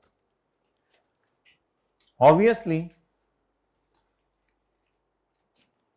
प्रिंसिपल साहब फर्ज कर लें कॉलेज के ओनर हैं, तो ये वाली कुर्सी घर लेके चले गए, नहीं बता के, ये वाली कुर्सी कॉलेज बता के घर लेके चले गए, तो application of business asset to personal use, पहले कॉलेज के बंदे बैठ रहे थे या प्रिंसिपल साहब के बच्चे बैठ रहे हैं, will also be considered as when the asset is put to personal use. और आखिरी सेकंड लास्ट बात, where a business asset is discarded, जब कोई बिजनेस एसेट आप फेंक दें, ठीक है, ये चीजें ऐसी होती हैं, आपको पता होता है कि आप बाजार बेचने जाएंगे, इनके कोई पैसे नहीं मिलेंगे, कोई जूसर है, ग्राइंडर है, कोई पांडे कली करा लो, वो इस तरह की चीजें पड़ी हुई हैं, अम्मी के जहेज की हैं, अम्मी ने ही मंगवा के पीछे फेंकनी शुरू कर दिया। आपको पता है पीछे वाला 10 मरले का प्लॉट जो है वो डस्टबिन होता है, उठा के आपने वहां फेंक दी। Where a business asset is discarded, सड़कें गंदी हो जाए ना, अपनी गाड़ी और मोटरसाइकिल गंदा ना हो, है गाड़ी का शीशा खोल के, बुरी बात है भाई कह रहे हैं। Where a business asset is discarded or ceases to be used, it will be considered that it is disposed of। Class नीचे से गंदी हो जाए ना, हमारा बैग गंदा ना हो चलकोजों के छिलके से, अच्छा, it will be considered as disposal। कई चीजें ऐसी होती हैं जो आप इस्तेमाल करना बंद कर देते हैं, मिसाल के तौर पे कोई कुर्सियां हैं, कोई चीजें हैं, कोई सोफे हैं, तो आप उनको छत पे फेंक के आ गए, तो ceases to be used, discard नहीं किया टोटली, अपने बिजनेस में ही उनको इस्तेमाल करना बंद कर दिया, बस साल से पड़ी हैं बस, तो हमारा लॉ मेकर ये कह रहा है कि वो भी समझ लिया जाएगा डिस्पोज ऑफ हो गई हैं, डिस्पोज ऑफ हो गई हैं। आपका दांत है, सरहाने के नीचे रख के लाए, सरहाने के नीचे रख के सो गए, सुबह परी आई हुई थी 50 रुपए देके चली गई। अच्छा, पॉइंट नंबर 4, अ डिस्पोजल शैल इंक्लूड, वो पता चला वो परी अम्मी थी जिन्होंने दांत निकाल के 50 रुपए रख दिए थे। A disposal shall include the disposal of a part of asset, disposal में ये भी शामिल है कि पार्ट ऑफ एसेट बेच दें, डिस्पोजल में ये भी शामिल है पार्ट ऑफ, मिसाल के तौर पे कैलकुलेटर किधर है, ढक्कन समेत, तो कैलकुलेटर इन्होंने रखा और ढक्कन बेच दिया, तो it is also called as disposal.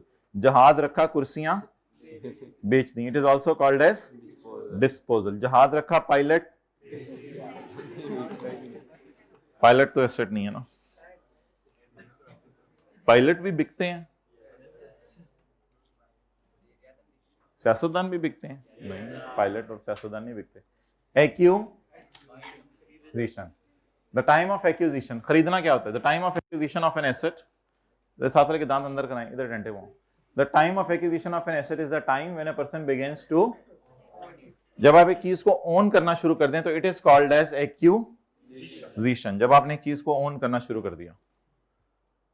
Including the time of grant of right, जब आपको इस्तेमाल करने का हक मिल गया किसी चीज के, तो ये भी एक्यूजिशन है।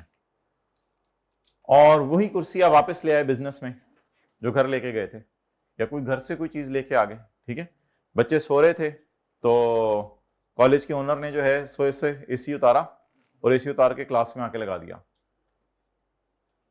घर से एसी उतार के क्लास में आके लगा दिया, तो पुटिंग द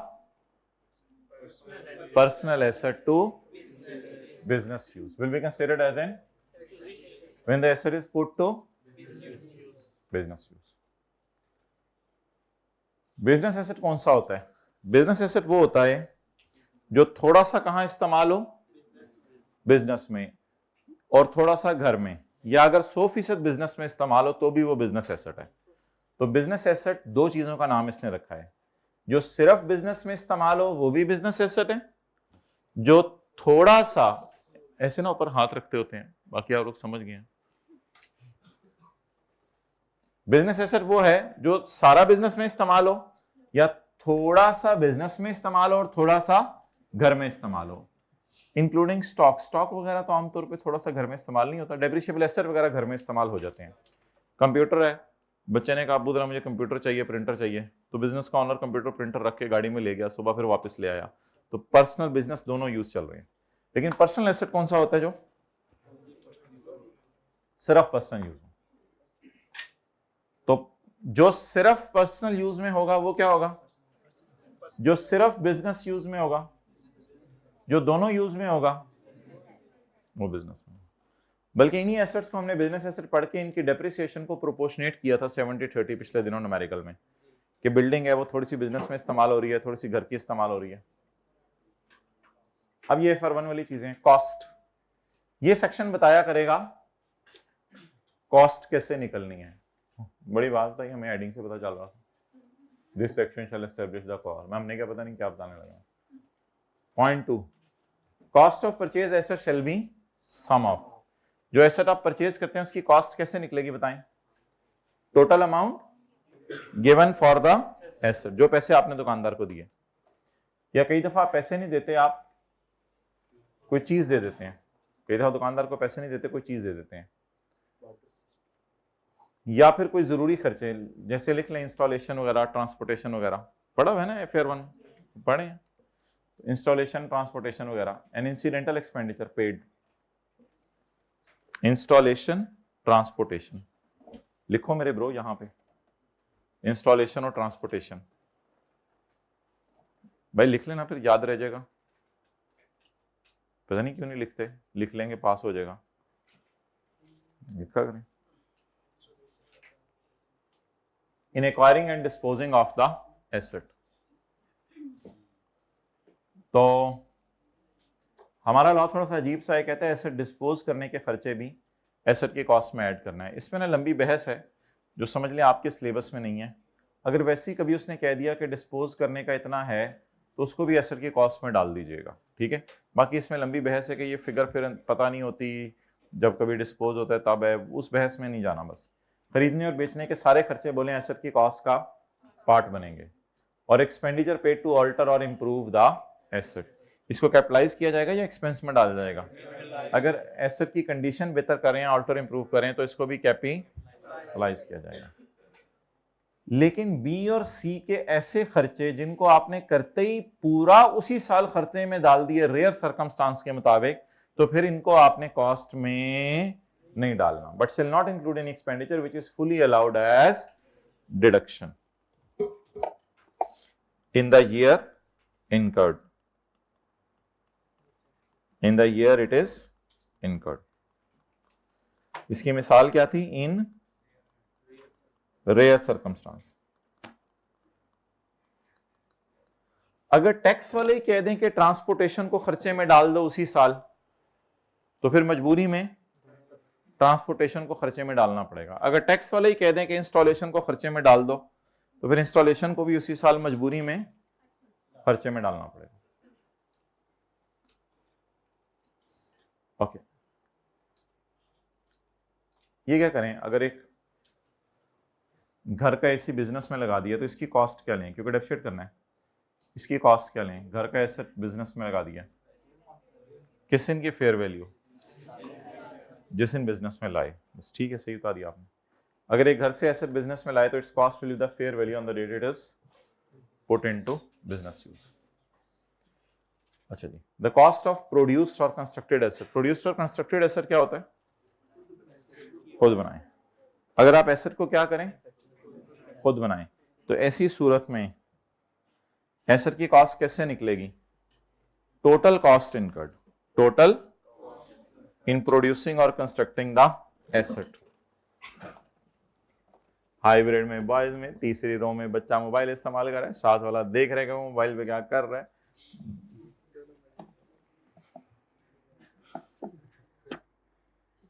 हमारा जमाना अच्छा था। अच्छा जी,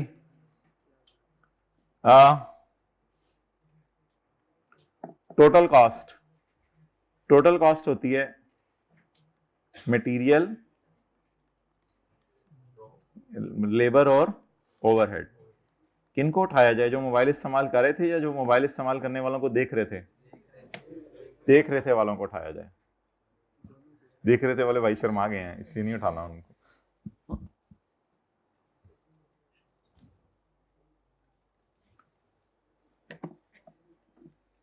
सारी अंगड़ाइयां मॉडल टाउन की इस क्लास में आ जाती हैं। अच्छा, एक कौन सा एसेट होता है? परचेज्ड।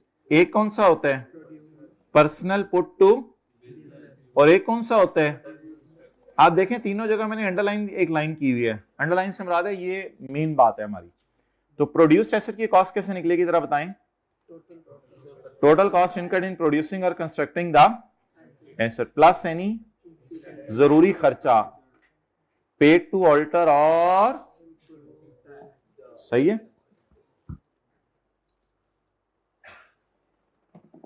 ये प्रोविजन हमने पढ़नी है अब 5 वाली और 10 वाली, और इस पे कल तकरीबन हमारा 1.5 घंटा लग जाएगा 5 और 10 पे। फिर इंशाल्लाह परसों से हम आगे पढ़ना शुरू करेंगे 7 और 8 वगैरह। अच्छा, अब काफी आज के लिए इतना। वो निकाल लें न्यूमेरिकल्स एंड पे निकाल लें। जी जी, प्रोड्यूसर कंस्ट्रक्ट एक ही होता है। प्रोड्यूस कंस्ट्रक्ट खुद बनाया एसेट, बिल्डिंग खुद बना ली, फर्नीचर कुर्सी खुद बना ली।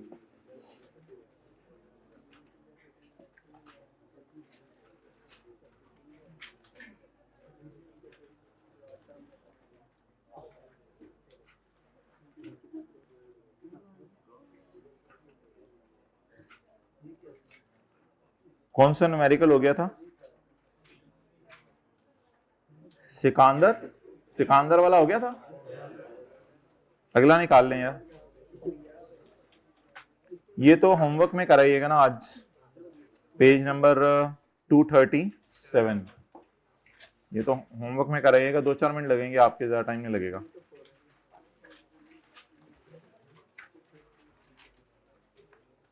बल्कि ऐसा करेंगे, कल ये न्यूमेरिकल करेंगे ये वाला, ताकि ईद की जो छुट्टियां आ रही हैं 3, उसमें आपको हैवी न्यूमेरिकल होमवर्क में देके भेजें। उसमें ऐसा कर लिया करेंगे कि 3 दिन तो मैंने आपको कहा हम ऑफ देंगे आपको, उसमें न्यूमेरिकल कर लिया करेंगे। कोई डिस्कशन आपको हुई तो शाम को फिर मगरिब के बाद 3 दिन उसको डिस्कस कर लिया करेंगे। अगर कोई मसला आया, और अगर आप कहेंगे कोई मसला नहीं आया, अल्हम्दुलिल्लाह सारा सॉल्व हो गया, तो फिर हमने क्यों आपको डिस्टर्ब करना है ईद वाले दिन। मिस्टर कतील सारे मेरे प्लान फारग कर दिए हैं, मैं पता नहीं क्या क्या सोचा हुआ था। ठीक है, मैं पढ़ ही लेता हूँ बस, जिंदगी में मैं पढ़ने के लिए आया हूँ। Qateel resident individual is engaged. Qateel एक रेजिडेंट इंडिविजुअल था, ये भी एंगेज हो गया है in the manufacturing of various consumer goods, चीजें बेचने के चक्कर में। नेम और स्टाइल इसने मारा है Qateel enterprise. Following information has not been extracted from the records of Qateel. ये कतील का डाटा नहीं है, पता नहीं किसका है। सेल आ रही है, का ही है, कतील का ही है। सेल आ रही है हाइब्रिड में, लास्ट रो में रजिस्टर अपना रख लो, बॉयज वाले में निकालो बाहर। हम तो शायद न्यूमेरिकल शुरू कर दें। सेल आ रही है, कॉस्ट ऑफ सेल आ रही है, और उसके बाद जो है वो ग्रॉस। भाई मैंने आपको बता दिया क्लास में नाखून को भी ना देखा करें, फिर भी जो बंदा एकदम मैं पढ़ा रहा हूँ ना, वो यहां से भी उसका फोकस लूज हो जाता है। सब concept for dead. Sale, cost of sale, gross profit. Hybrid boys में सेकंड रो में यहाँ पे सर गया, इधर वाले बालों को जब ऐसे किया तो सोचा तो होगा कि इधर वालों को कर रहा हूँ, जो इधर वालों को कर रहा हूँ, तो सोच तो डाइवर्ट हुई। भाई अब सेट हो जाया करें, फिर क्लास में कोई चीज आपकी हिल हुल की तो मलंग बन के बैठे रहा करें, कोई मसला नहीं। अटेंशन सारा इधर।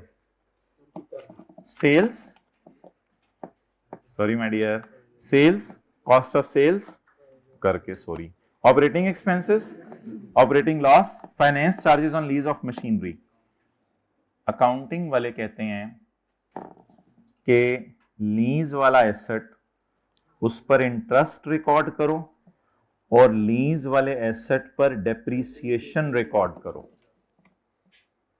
लेकिन टैक्स वाले कहते हैं नहीं, लीज वाले एसेट पर अकाउंटिंग डेप्रीसिएशन और इंटरेस्ट रिकॉर्ड ना करो, बल्कि रेंटल माइनस करो।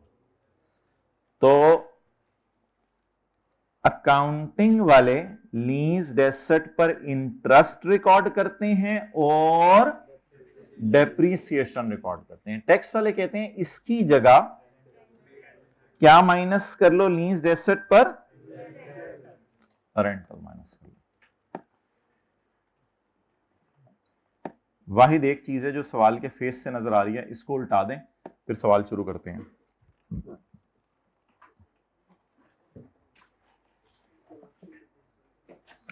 ਹੁਣ टू सेट ते आज मैं सवाल ना सही तरह करना नाल नाल नाल नाल कल सिकंदर वाला सवाल भी करना सी, रह गया, भुल गया मैनू। आज मैं लुट पा देनी भाई, टाइम बहुत थोड़ा रह गया है। मैं आपको सीरियसली बता रहा हूँ, ये भूल जाएं कि बिजनेस के चैप्टर के बाद जब हम सेल्स टैक्स शुरू करेंगे तो आपको पिछला रिवाइज करने का टाइम मिलेगा। सेल्स टैक्स अपना ही इतना स्यापा लेके आ जाना है कि पिछले रिवाइज करने का टाइम नहीं मिलना। अब जो दिन रह गए हैं बस आप ये समझें कि कल पेपर है, इसी तरह कोई गुजारा आपका चल सकता है, वरना आप समझ लें बस बड़े बुरे हालात हैं।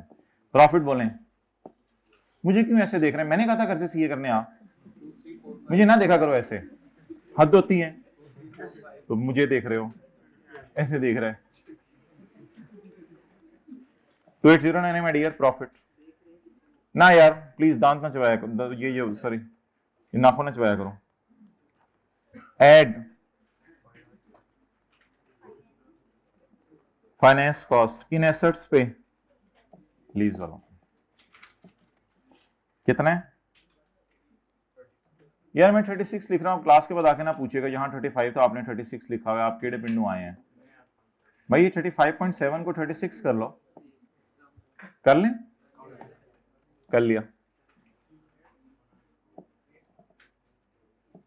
उसको पता चल जाएगा सेमिनार को, वो आपका भी बाप है, उसको पता चल जाएगा। ये मुहावरतन बोला है मैंने, हो सकता है किसी के अब्बू पेपर चेक करते हो, मुझे नहीं पता, सीए किया और आई के पेपर ही जरा। Cost of sale include I cap undertaking लेते हैं वैसे, कोई बच्चे बुच्चे कदर कुदन तो नहीं आपके। अच्छा, cost of sale include 45,000 paid as fine for the violation of a contract with a customer for delay in supply of goods. Customer के साथ कॉन्ट्रैक्ट किया था, उसको वायलेट कर दिया और फाइन पे करना पड़ा। ये तो अलाउड है इतना, यानी कि चीखने चिल्लाने की क्या जरूरत है? ये कौन सा फाइन गवर्नमेंट को पे किया? ये गवर्नमेंट को पे किया या कस्टमर को पे किया है? हाँ, खर्चों में पड़ा हुआ है, बोले पड़ा रहे, पड़ा हुआ है, पड़ा हुआ है, पड़ा है। तो अच्छा किया माइनस कर लिया। आज कितनी लाइनें छोड़नी है ऐड के नीचे? 25 वो आपकी मर्जी है, 25 तो सवाल में नहीं लाइनें होनी, तो ऐड के नीचे जो है वो 15 लाइनें छोड़ के, वैसे ऐड लेस साथ साथ भी चला सकते हैं, कोई मसला नहीं।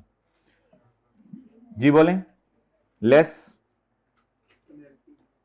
पेनल्टी टू, बोलें क्या इसको दोबारा माइनस कर दूं या सही माइनस होगी भी है?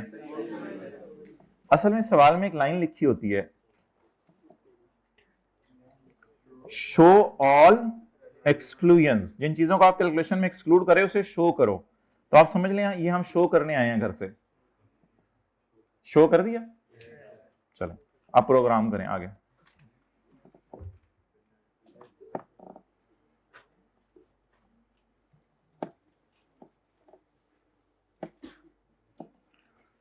ना यार ना खाओ यार, नाखून ना। Accounting depreciation is 24। इसमें लीज्ड वाले एसेट की भी अकाउंटिंग डेप्रिसिएशन पड़ी है, और ओन्ड वाले की भी, और लीज वाले की इसने नहीं बताई डेप्रिसिएशन। लीज वाले की डेप्रिसिएशन इसने नहीं बताई। अब हम गुस्से में क्या करेंगे, सारा फॉर्म उतार देंगे। नहीं बताई इसने, नहीं बताई, क्या करें जल्दी बताएं, नहीं बताई इसने। ये अकाउंटिंग वालों की डेप्रिसिएशन और अकाउंटिंग वालों की डेप्रिसिएशन और ओन्ड एसेट की भी इसमें पड़ी हुई है, और अब अलग अलग इसने नहीं बताई कि कितनी ओन्ड वालों की है, कितनी लीज वालों की है। क्या करें, मुझे जल्दी बताएं क्या करें। अब तो ये मसला पड़ गया, सवाल के अंदर जो है वो उसने लीज वाले एसेट की डेप्रिसिएशन नहीं बताई। ये पकड़ दरा, क्या करें आप मुझे बताएं, क्या करें इसके साथ? उल्टानी है ना, दोनों उल्टा दें, इससे कोई फर्क नहीं पड़ता कि लीज वाली कितनी है। अगर वो बता भी देता तो दोनों को क्या करना होता है? उल्टाना होता है। गुस्सा ना किया करें, उल्टाएं। अकाउंटिंग वालों की किस किस की? नहीं, सवाल में ओन्ड का लफ्ज तो लिखा ही नहीं हुआ भाई। मेजॉरिटी डेप्रिसिएशन तो ओन्ड वालों की होती है ना, ज्यादा डेप्रिसिएशन तो ओन्ड वालों की होती है ना। अगर लीज्ड वालों की शामिल है समीउल्लाह, तो फिर बाकी किसकी है? बोल देना, लीज वाले एसेट भी डेप्रिशिएट होते हैं, तो बाकी कौन से एसेट? इंक्लूडिंग का मतलब ये होता है कि इसमें लीज वालों की डेप्रिसिएशन पड़ी है, तो फिर बाकी किसकी पड़ी होगी? तो कल आपको याद है हमने पढ़ा था, चाहे ओन्ड एसेट हो चाहे लीज्ड एसेट हो, उसकी अकाउंटिंग डेप्रिसिएशन हमेशा ऐसे मुंह करके उल, यहां ये उल्टा देंगे। तो ओन्ड एसेट की भी उल्टा दें और लीज्ड एसेट की भी उल्टा दें। उल्टा दी नहीं उल्टाई, कितनी है? 2499। आगे चलें, यहां ज्यूम करें जिन बैठा हुआ है, चौ चौ। ओके भाई, हाइब्रिड में थर्ड रो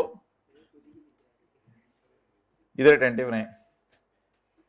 ये कलमा चौक में बाबुल मुस्तजाब मस्जिद एक दिन हम गए हुए थे। अच्छा चलें छोड़ें, जिनों की बातें शुरू कर दी मैंने। ऑपरेटिंग एक्सपेंसेस,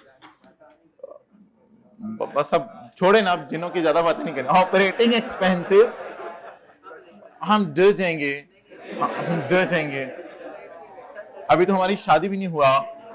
अब ऑपरेटिंग एक्सपेंसेस इंक्लूड, तुम्हारी ऑपरेटिंग एक्सपेंसेस इंक्लूड 4.5 लाख रुपए फॉर रिन्यूअल ऑफ लाइसेंस।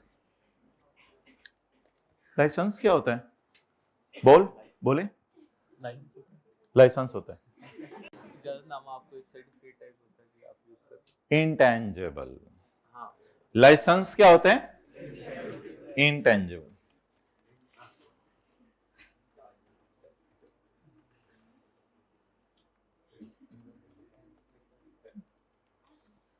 भाई लाइसेंस जो है ना वो इंटेंजिबल की डेफिनेशन में फॉल करता है।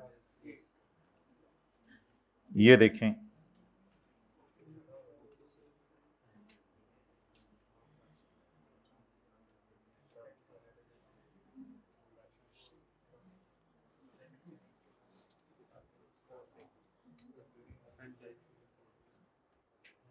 पहुंच गया। लाइसेंस की क्या कराई है? रिन्यूअल। तो लाइसेंस का रिन्यू होना एसेट की कॉस्ट में जाएगा। तो अब हमें वो कह रहे हैं कि लाइसेंस के रिन्यू होने को डाल दो एसेट की कॉस्ट में, यानी कि ये एसेट है, ये कैपिटल एक्सपेंडिचर है, ये तो हमारा लॉ कह रहा है। लेकिन हमारे अकाउंटेंट ने इस इंटेंजिबल को रॉन्गली कहां डाल दिया है? खर्चे में।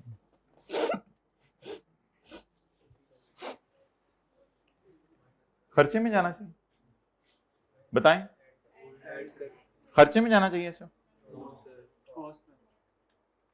ये बैलेंस शीट टाइप आइटम है या एक्सपेंसेस टाइप आइटम है?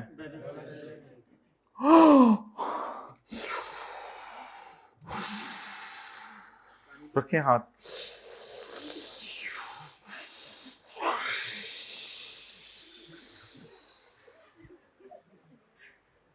वापस कर लो यार, उधर ही रखा हुआ अभी। अच्छा तो तू पानी पी ले, खत्म कर ले, पूरी बोतल खत्म करनी होती है क्लास से, या इसको दोबारा ला दिया करो एक। तो अब मुझे ये बताएं कि ऑपरेटिंग एक्सपेंसेस में, असल में मेरा इसका मजाक है, इसका मेरा नहीं, तो ऑपरेटिंग एक्सपेंसेस के अंदर पड़ा हुआ है इंटेंजिबल की कॉस्ट। तो कल भी खर्चों के अंदर कॉस्ट पड़ी हुई थी। आप बताएं खर्चों के अंदर कॉस्ट पड़ी होनी चाहिए या खर्चों के अंदर अमोर्टाइजेशन डेप्रिसिएशन पड़ी होनी चाहिए? तो कॉस्ट तो नहीं पड़ी होनी चाहिए, तो आप कॉस्ट को क्या करें? उल्टा दें। क्या कर दें? उल्टा दें। दो चार बंदे आए जरा, उल्टाएं इंटेंजिबल की कॉस्ट।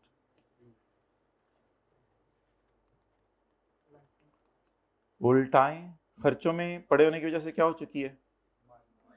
माइनस। उल्टाने के लिए बताएं क्या करूं? खामोशी से करवाएं। कितना? देखें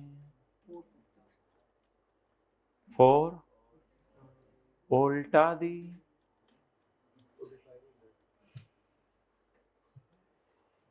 उल्टा के टैक्स वाले इसकी माइनस करने देंगे, इसकी जगह अमोर्टाई कॉस्ट बोलें, कॉस्ट बोलें, लाइफ बोलें, number of days it is used बोलें, बोलें बोलें आज नहीं लिखा हुआ तो पूरे साल पर अमोर्टाइज करें करें करें। कर दिया, कर दिया। हम आज खुश हैं बहुत क्योंकि आज लोग छुट्टी मना रहे हैं और हम काम काम काम। लाइसेंस कॉस्ट जज्बा चलाते हैं जिंदगी में। ये जो फारक से जो संडे को हम तो सोएगा, ईद पे हम तो बकरे की सैर करेगा, वो बकरे की जान निकालेगा।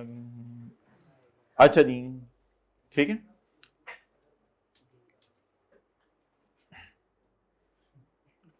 ठीक है, तो जो काम करने वाला होता है वो करते नहीं, खुद ज़िबा करने वाला, बाकी सारे काम कर लेने हैं। अच्छा, चेयर क्या ठीक कर दूं? कपड़े आगे चलें।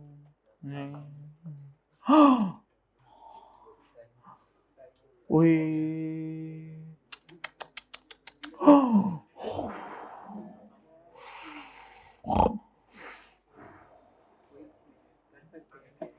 व्हीकल टैक्स 8 गाड़ियों का मल्टीप्लाइड बाय 8 करें,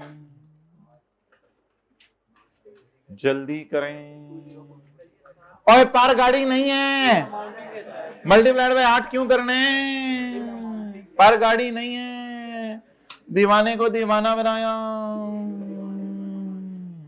सर के लिए एक चाय का ऑर्डर करें, सर के लिए। अच्छा जी, अच्छा व्हीकल टैक्स पे कर दिया 2,55,000 फॉर 8 ऑफिस कार्स। तो व्हीकल टैक्स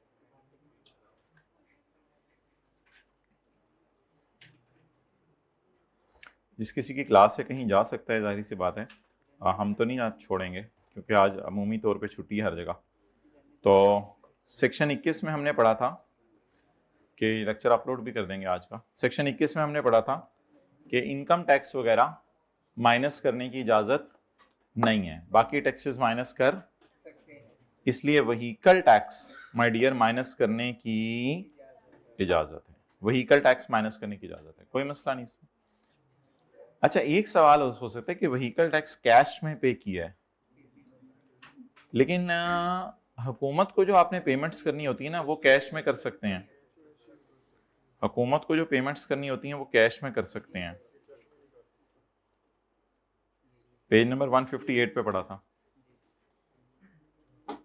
कि टैक्सेस टू गवर्नमेंट ये आप कैश में पे कर सकते हैं। ठीक है जी, तो दो चीजें जो हैं प्रोविजंस मिला के पढ़ें। इनकम टैक्स माइनस करने की इजाजत नहीं, बाकी टैक्सेस माइनस कर, इसलिए व्हीकल टैक्स माइनस कर सकते हैं। व्हीकल टैक्स कैश में पे कर दिया तो भी माइनस कर, तो ये खर्चे के आगे लिखें, ये तो फिर अलाउड है ना, टैक्स वालों की नजर में भी अलाउड है, लेकिन ये तो खर्चों में ऑलरेडी पड़ा हुआ है। अच्छा किया माइनस कर दिया। दोबारा माइनस कर दें या शो कर दें? बस शो कर दें। व्हीकल टैक्स,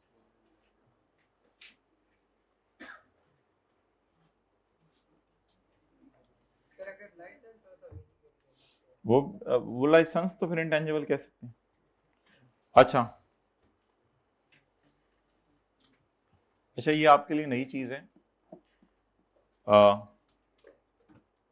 निकलने दो भाई को, चलें कल करेंगे। ओके, किसी ने नोट किया हमने आज क्या क्या पढ़ा है? हाथ खड़ा कर दें, जरा उसकी तस्वीर खींच लो। और कोई हाथ खड़ा कर दे, किसी ने नोट किया हो हमने क्या क्या पढ़ा है आज? आपने नोट किया?